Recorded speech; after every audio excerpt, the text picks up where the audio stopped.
Guys, last year was huge for entrepreneurs trying to raise capital. I'm talking about that $330 billion invested last year alone, topping all records. So what a time to be alive as an entrepreneur. Now you're probably thinking, how can I get some of that cheddar cheese? Well, that's exactly why I want to talk to you about the most critical factors when raising capital. But before I do, please consider subscribing so you can get the latest videos on how to improve your start.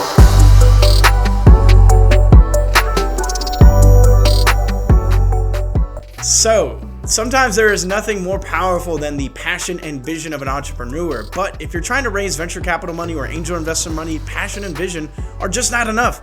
So you actually need to nail the key criteria that angel investors and venture capitalists use to decide which companies to actually fund. Some investors have very narrow criteria, such as specific technologies at specific stages and specific geographic regions, and others have broader criteria, like they invest across many technology sectors and geographic locations. But virtually all investors look for certain critical factors in early stage companies when they're doing their due diligence. So if your startup meets these criteria that I'm about to go through, you might actually be ready for venture capital or angel investor money. And if it doesn't, you just might need to receive a polite note passing you on that opportunity. So what are those critical factors? The first one being value proposition. And I know you've heard this over and over, but every entrepreneur believes that his or her idea is the most compelling.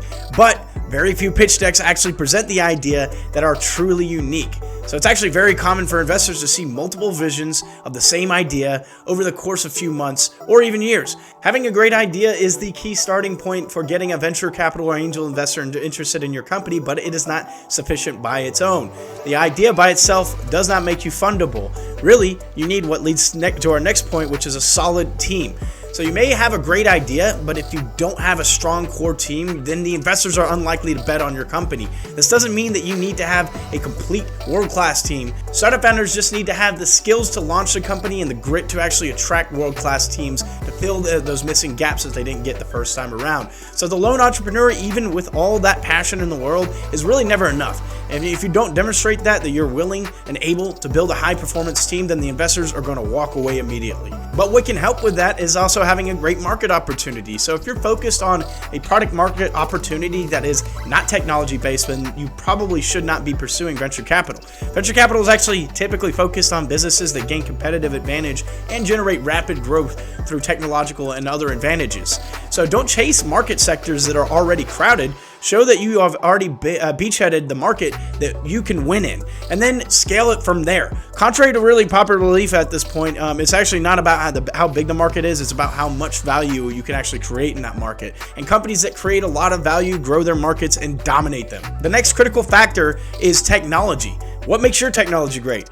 The correct answer is there are plenty of customers with plenty of money who want to pay for what you have. Not that there are geeks with no money who think it's cool. Assuming that you have a technology advantage right now, how are you actually going to sustain that advantage over the next several years without actually getting revenue? So patents alone won't do it.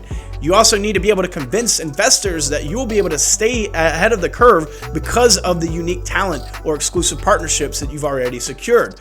Leading to our next point, competitive advantages. So every interesting business has a real competition, and competition is not just about direct competitors. It also includes alternatives, which are basically good enough solutions, as well as having the status quo to beat what you have. So you also need to convince your investors that you have advantages that address these competitors, and that you also have some form of unfair advantage that will enable you to sustain your competitive advantage over several years. Just as an example, in the early 2000s, entrepreneurs could get away with saying that the existence of competition actually validates their solution, which is still true, but today it's really hard to get away with that.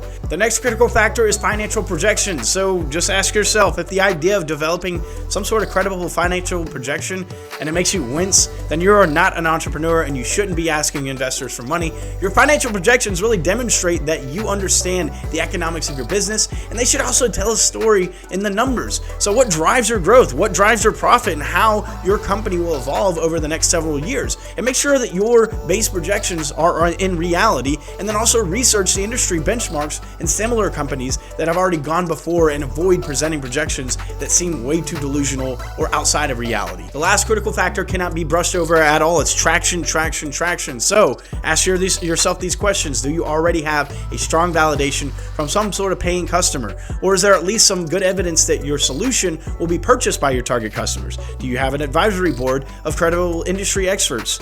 Do you have a credible development or distribution partner within that industry that can help get your product out there? Do you have some sort of beta customers who your investors can actually speak to? So the more credibility and customer traction that you have, the more likely investors are going to be interested in your company. If you have more questions about this, my business partners and I have actually helped hundreds of startups raise money from all kinds of investors through that process we just reviewed, and then also iterating upon countless decks. So if you're looking for some help in these matters, just please check out the link in the description. And thank you guys again for watching. If you really like this video, then you'll probably enjoy all the videos on this channel. So make sure to check it out and go ahead and subscribe and like this channel. Let's get you funded, guys, and see you next time.